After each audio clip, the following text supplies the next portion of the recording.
Salam, hörmətli müəllimlər. Sifətin dərəcələrindən danışmaq istəyirəm. Adi dərəcə bildiyimiz sifətlərdə hamısı big, old, young, böyük, qoca və yaxud da köhnə, young, cavan, happy, xoşbəxt, interesting, maraqlı. Bunlar adi dərəcədir. Yəni məsələn mən deyirəm ki, bu maraqlı kitabdır.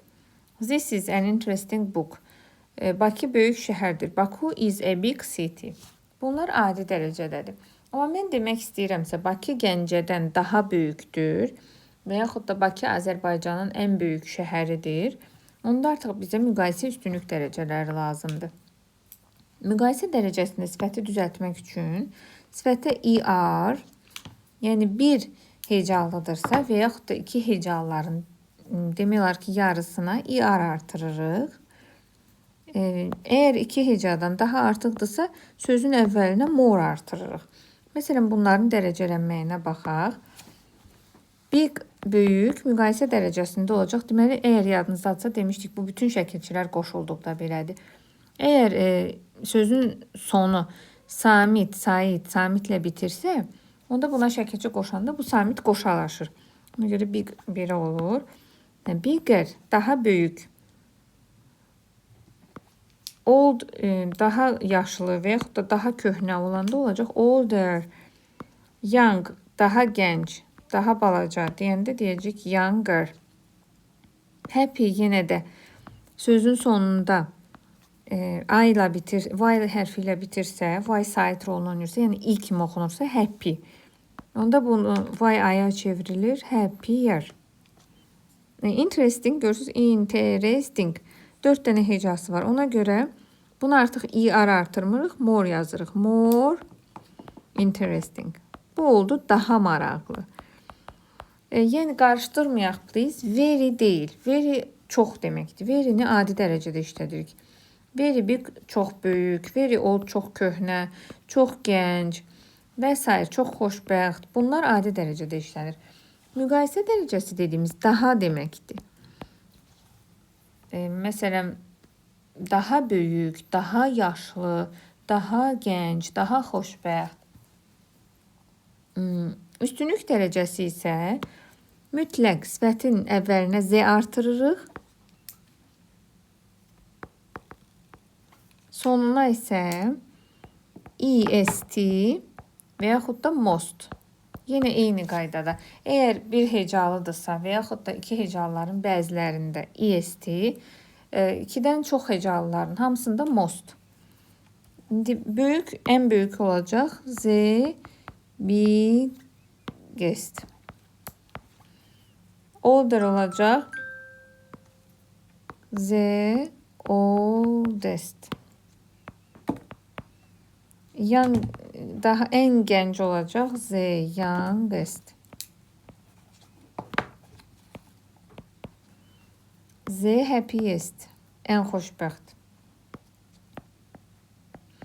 Və ən maraqlı kitab deyəndə deyəcək Z most interesting. Bunları nə vaxt işlədirik? Deməli, sifətin adi dərəcəsi very görəndə bilirik ki, bu adi dərəcədir. Müqayisə dərəcəsi üçün biz əgər zən sözü varsa, bu rus dilində o çem nedir? Məsələn, mən deyirəm ki, tak ki, bu top o biri topdan böyükdür. Onda zən işlədirik. Üstünlük dərəcəsində isə daha çox, yəni inzə işlədirik. Bu o deməkdir ki, məsələn, dünyada, ölkədə, şəhərdə və s. İnzə, nəysə. Məsələn, misallara baxaq. Ta ki, mən deyirəm, mən, I am, mən səndən daha gəncəm. Deməli, cümlə mübtədasını qoyduq, I am. Sonra adi sifət kimi, bir var deyirəm, I am young, mən gəncəm. Səndən daha gəncəm demək üçün deyirəm, I am younger than you. Mən sinifdə ən gəncəm demək istəyirəmsə, onda deyirəm I am the youngest. Mütləq Z-ni də deyirəm. The youngest in the class, məsələn, sinifdə. Bir neçə misala baxaq və bunlardan sonra isim də işlədə bilərik. Tutaq ki, mən deyirəm ki, Rusiya dünyanın ən böyük ölkəsidir. Russia is the biggest country in the world.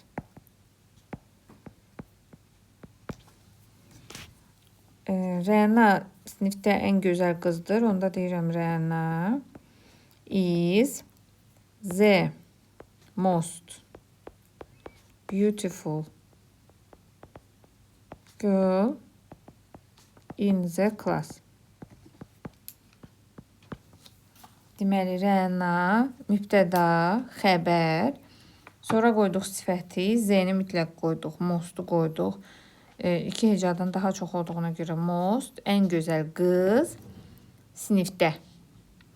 Mütləq in the class-ı da yazırıq. Məsələn, ola bilər ki, bizim aramızda olsun among. Among us, among my students. Məsələn, mənim tələbələrim arasında. Yenə də, tutaq ki, deyirəm, Rəna mənim tələbələrim arasında ən ağıllıdır. Rəna is the smartest. Məsələn, in my class da deyə bilərəm. The smartest student da deyə bilərəm. In my class. Və yaxud da deyirəm, mənim tələbələrim arasında ən ağıllısı. Onda the smartest among my students. Среди моих студентов. Students. Mütləq z-ni də unutmuruq.